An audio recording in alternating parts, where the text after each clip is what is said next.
जय श्री राम, जय हनुमान संकट मोचन कृपा निधान।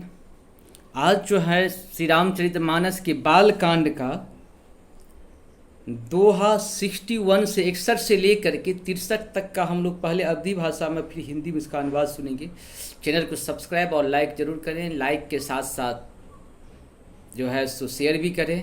साथ साथ अपने बच्चों को इसके साथ ज़रूर जोड़ें, क्योंकि हमारा फ्यूचर अपने शास्त्र के साथ ही हम लोग भी जुड़े हुए थे और हमारे बच्चे भी जुड़े। इसके लिए उसको छोटा छोटा करके हम बनाए हैं, इसीलिए कि बच्चा बहुत ज़्यादा तो नहीं पढ़ना चाहता है, तो ज़्यादा सुनना भी नहीं चाहता है। इसीलिए धर्म का कार्य तो हर कोई थोड़ा सा दूर ही रहना चाहता है, और सत्य सनातन तो चाहते ही रहते हैं कि हमसे लोग दूर ही रहे, क्योंकि सत्य बहुत लोग नहीं जुड़ पाते हैं।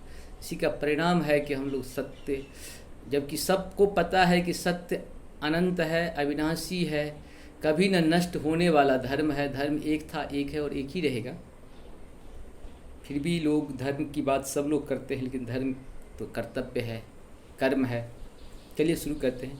पिता भवन उत्सव परम जो प्रभु आय सुहोई, तो मैं जाओ कृपा यतन सादर देखन सोई। मंगल भवन अमंगल हारी द्रवहु सुदशरथ अजिर बिहारी। हे प्रभु, मेरे पिता के घर बहुत बड़ा उत्सव है, यदि आपकी आज्ञा हो तो हे कृपा धाम मैं आदर सहित उसे देखने जाऊं। कहूनी मोरहु मन भाभा, यह अनुचित नहीं नेवत पठाभा। दक्ष सकल निज सुता बुलाई, हमरे बर तुमहु विसराई। शिव जी ने कहा, तुमने बात तो अच्छी कही, यह मेरे मन को भी पसंद आई, पर उन्होंने न्योता नहीं भेजा, यह अनुचित है। दक्ष ने अपनी सब लड़कियों को बुलाया है, किंतु हमारे बैर के कारण उन्होंने तुमको भी भुला दिया। ब्रह्म सभा हम सन दुख माना, तेहि ते अजहूँ करहि अपमाना। जो बिनु बोले जाहु भवानी, रहे न सीलु स्नेह न कानी। एक बार ब्रह्मा की सभा में हमसे अप्रसन्न हो गए थे, उसी से वे अब भी हमारा अपमान करते हैं। हे भवानी, जो तुम बिना बुलाए जाओगी तो न शील स्नेह ही रहेगा और न मान मर्यादा ही रहेगी। यद्यपि मित्र प्रभु पितु गुरु गेहा, जायहि बिनु बोलहु न संदेहा।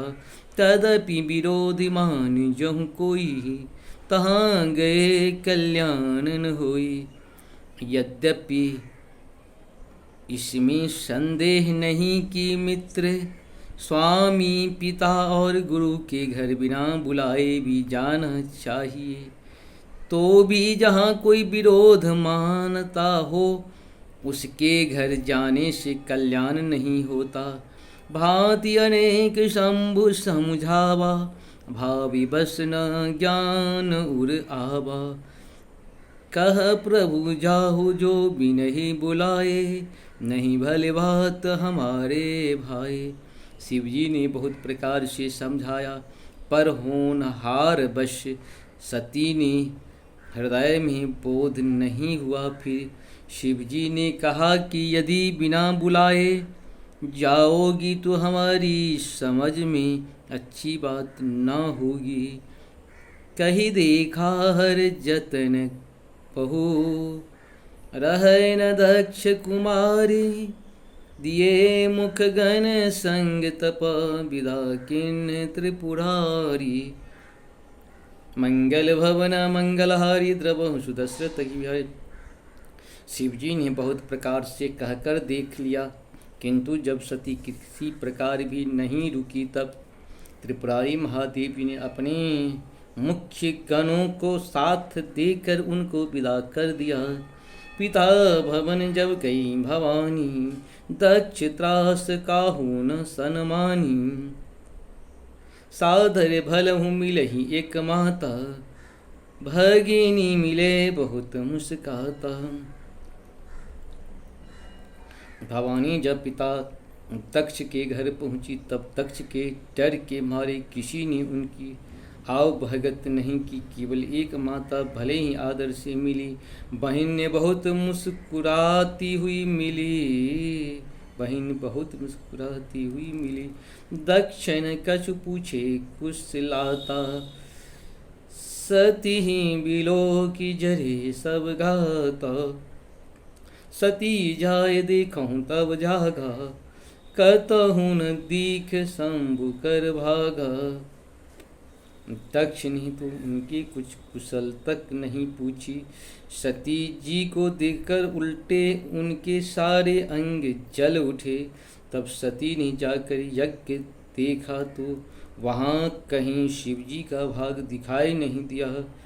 तब चित चढ़ो जो शंकर कहूँ, प्रभु अपमान समुझ उदय हूँ।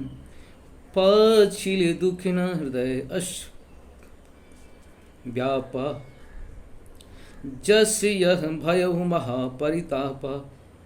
तब शिवजी ने जो कहा था वह उनकी समझ में आया।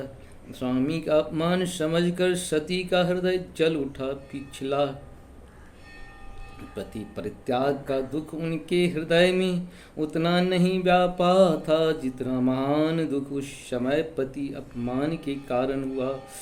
यद्यपि जगदारुण दुख नाना, सबके सबते कठिन जाति अवमाना। सामुझि सो सहित ही भयो अति क्रोधा, बहुविधि जननी किन्न प्रबोधा।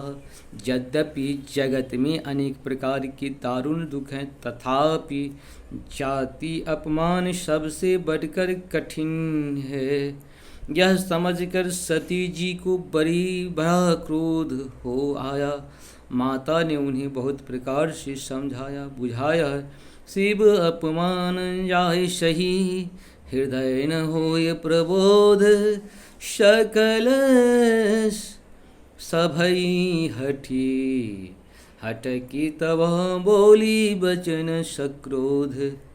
मंगल भवन मंगलहारी द्रव सुदष्ट तिवारी। परंतु उनसे शिवजी का अपमान सहा नहीं गया। इससे उनके हृदय में कुछ भी प्रबोध नहीं हुआ। तब वे सारी सभा को हठपूर्वक डांट कर क्रोध भरे वचन बोली। सुनहु सभासद सकल मुनिंदा, कही सुनिए जिन्हें शंकर निंदा। सो पल तुरत लहब सब काहू, भली भांति पछताब पिताहु। हे सभासदों और सब मुनीश्वरों, सुनो, जिन लोगों ने यहाँ शिवजी की निंदा की या सुनी है, उन सब को उसका फल तुरंत ही मिलेगा और मेरे पिता तक्ष भी भली भांति पछताएंगे। संत शंभो श्रीपति अपवादा, सुन ही जहाँ तहूँ असी मर्यादा। काट ही तासु जीव जो बसाई, श्रवण मुंदिना तो चले पराई। जहाँ संत शिवजी और श्री लक्ष्मीपति विष्णु भगवान की निंदा सुनी जाए, वहाँ ऐसी मर्यादा है कि यदि अपना बस चले तो उस निंदा करने वाले की जीव काट लें और नहीं तो कान मूंद कर वहाँ से भाग जाएं। जगदाता महेशु पुरारी, जगत जनक सबके हितकारी। पिता मंदमति निंदत तेहि, दक्ष शुक्र संभव यह देहि। त्रिपुर दैत्य को मारने वाले भगवान महेश्वर संपूर्ण जगत के आत्मा हैं।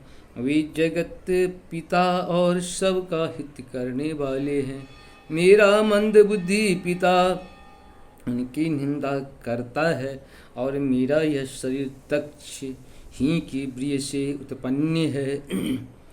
तजहु तुरत देह तेहि हेतु, उरधरि चंद्रमौल वृषकेतु अस कहीं जोग अगिन तनु जारा भयहु सकल मख हाहाकारा। इसीलिए चंद्रमा को ललाट पर धारण करने वाले वृषकेतु शिव जी को हृदय में धारण करके मैं इस शरीर को तुरंत ही त्याग दूंगा, ऐसा कहकर सती ने योगाग्नि में अपना शरीर भस्म कर डाला। सारी यज्ञशाला में हाहाकार मच गया। सती मरनो सुनी शंभुगण लगे करन मख सीख यज्ञ विध्वंस विलोक भृंगु रक्षा किन्न मुनीश मंगल भवन मंगलहारी द्रवहु सुदर्शित। इस प्रकार से हम लोगों का 61, 62 और 63 दोहा का पूर्ण हुआ। नमस्कार, धन्यवाद।